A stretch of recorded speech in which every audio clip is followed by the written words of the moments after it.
Hello students, good morning to all. हमारा topic है soil conservation, page number 7, geography. Okay, so the ever increasing population result in the destruction of natural resources, therefore to prevent destruction soil conservation is necessary. For that there are various methods of soil conservation. यहाँ पे ये बोला जा रहा है कि जैसे जैसे हमारी पॉपुलेशन इंक्रीज हो रही है वैसे वैसे हमारे नेचुरल रिसोर्सेज का डिस्ट्रक्शन होता जा रहा है, और उन डिस्ट्रक्शंस को बचाने के लिए हमारा सॉइल को कंजर्व करना इम्पॉर्टेंट है, नेसेसरी है। There are following methods of soil conservation, और उसके बहुत सारे मैथड्स हैं जिसके थ्रू हम सॉइल को कंजर्व कर सकते हैं। The first one is control farming in mountain regions. इसका मतलब है कंट्रोल मतलब रूपरेखा सादी ज्ञान है ना, सीढ़ियान। इसका मतलब है कि हमें अब सबसे पहले लैंड से हटके माउंटेन्स रीजन्स पे भी फार्मिंग स्टार्ट करनी पड़ेगी, और उसी को हम कहेंगे कंट्रोल फार्मिंग, है ना। जो फार्मिंग हम माउंटेनियस रीजन्स पे करते हैं उन्हें बोलते हैं कंट्रोल फार्मिंग। तो हमें अपनी माउंटेन रीजन्स पे भी फार्मिंग को स्टार्ट करना चाहिए। देन सेकेंड वन है टू प्रिवेंट गली erosion by making field reach, और हमें फील्ड पे अच्छे रीच बांध के और फील्ड को प्रोडक्ट करके वहाँ पे एक बांध के, है ना, वहाँ पे भी हमें उससे भी प्रिवेंट कर सकते हैं हम अपनी इरोजन से। Okay, prevention of soil erosion by planting trees as obstacle to wind in deserts while check the velocity of wind. और हमें क्या करना है, और हमें सॉइल को इरोजन से बचाने के लिए ज़्यादा से ज़्यादा प्लांटेशन करना है, और डेजर्ट्स एरियाज़ में हमें एक ऑब्स्टिकल बांधना है जिससे हमें वेलोसिटी पता चलेगी विंड की, जिससे हम विंड की वेलोसिटी को चेक कर सकेंगे by doing plantation on the barren land and mountain slope and by controlling grazing.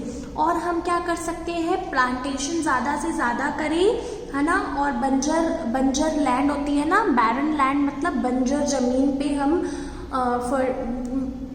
अपना प्लांटेशन करें, वहाँ पे ट्रीज उगाए, वहाँ पे प्लांट्स उगाए, and mountain slopes by the controlling grazing.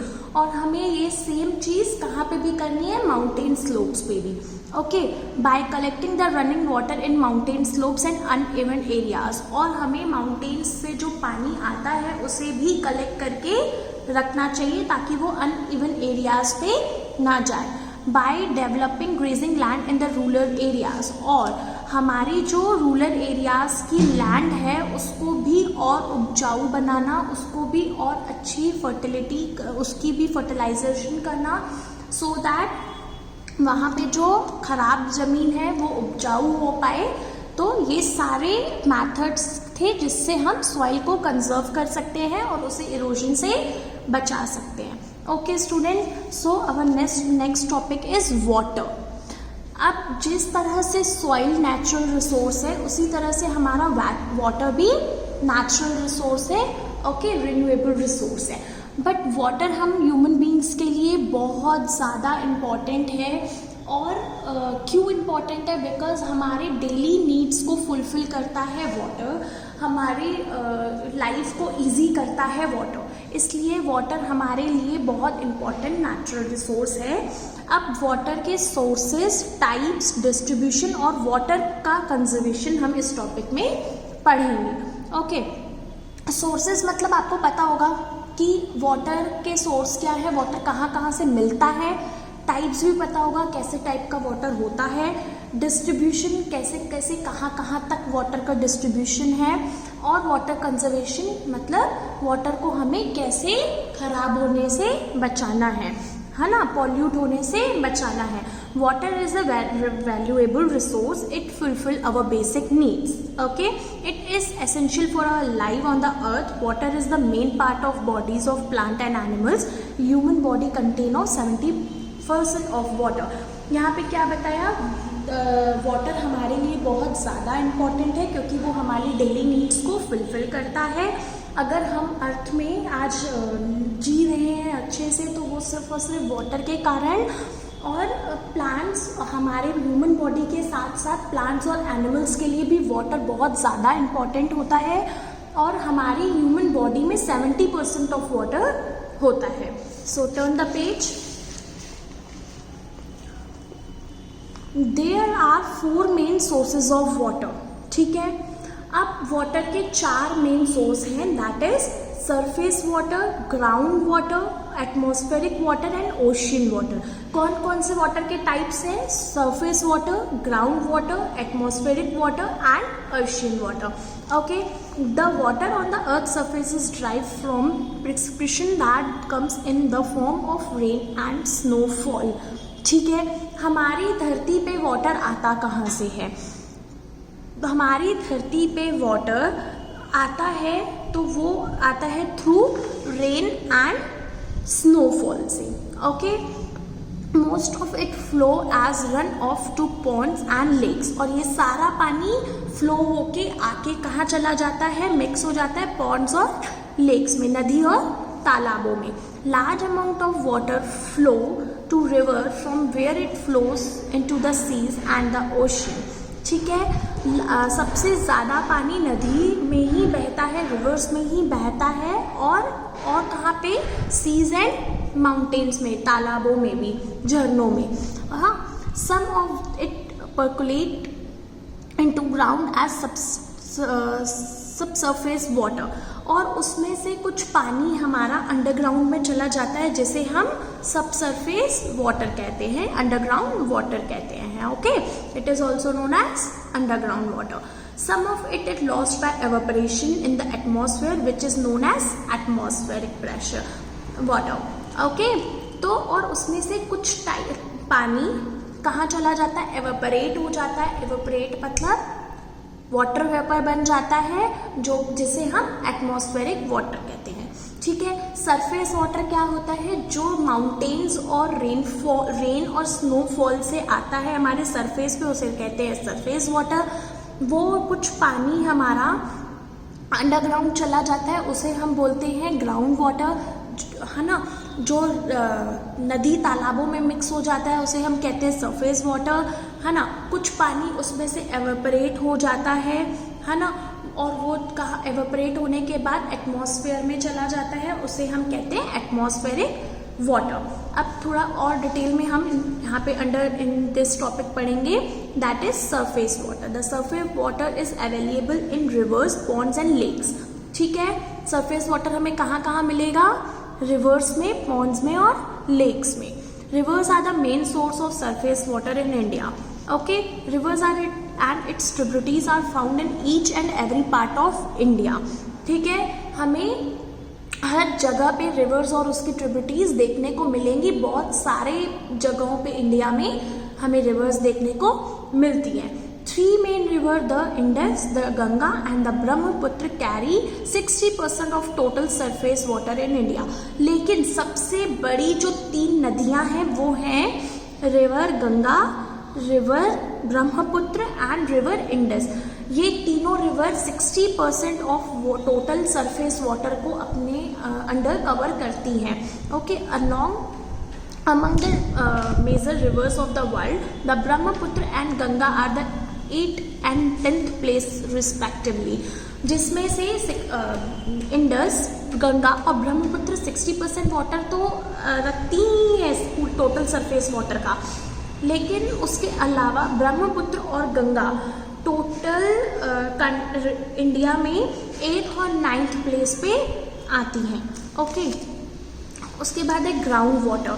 ठीक है, ground water, some part of rain water is soaked by the land, only 60% reach the upper layer of the soil which is very useful for agriculture and vegetation to grow. ठीक है, अब क्या होता है, जो हमारा रेन वाटर होता है कुछ परसेंट उसका हमारी जो लैंड होती है वो उसको अपने अंदर एब्जॉर्ब कर लेती है, सोक कर लेती है, जिससे ओनली 60%, लेकिन उसका सिर्फ 60% ही सॉइल की अपर लेयर तक पहुंच पाता है, जो कि हमारे वेजिटेशन एग्रीकल्चर प्रोसेस में बहुत ज़्यादा हेल्पफुल होता है। Rest of the water percolate and it collected below the surface as ground water. बाकी का जो 40% है वो नीचे ग्राउंड में जमा हो जाता है, जिसे हम ग्राउंड वाटर कहते हैं. It is obtained on the surface through well and tube wells as it is used by human beings for irrigation purposes, gardening and industrial purposes. बाकी का जो 40% पानी हमारा अंडरग्राउंड में सेव हो जाता है उसे भी हम यूज़ कर सकते हैं, राइट. लेकिन किस तरह से हमें उसे यूज़ करते हैं, या तो वेल से, ठीक है, या तो ट्यूब वेल से, है ना. क्योंकि वो पानी ट्यूब वेल्स कुएं वगैरह से हम बोर वगैरह ओपन करवाते हैं, कुएं वगैरह का पानी हम अपने डेली लाइफ में यूज़ करते हैं, है ना. और ट्यूब वेल्स के थ्रू हम एग्रीकल्चर की प्रोसेस में इरिगेशन पर्पसेस के लिए यूज़ करते हैं, गार्डनिंग के लिए पर्पस के लिए यूज़ करते हैं, या फिर कुछ इंडस्ट्रीज भी ट्यूब वेल्स के थ्रू अंडरग्राउंड वाटर को यूज़ करती हैं. In our country distribution of underground water is very uneven. Distribution of ground water resources is largely affected by geographical structure.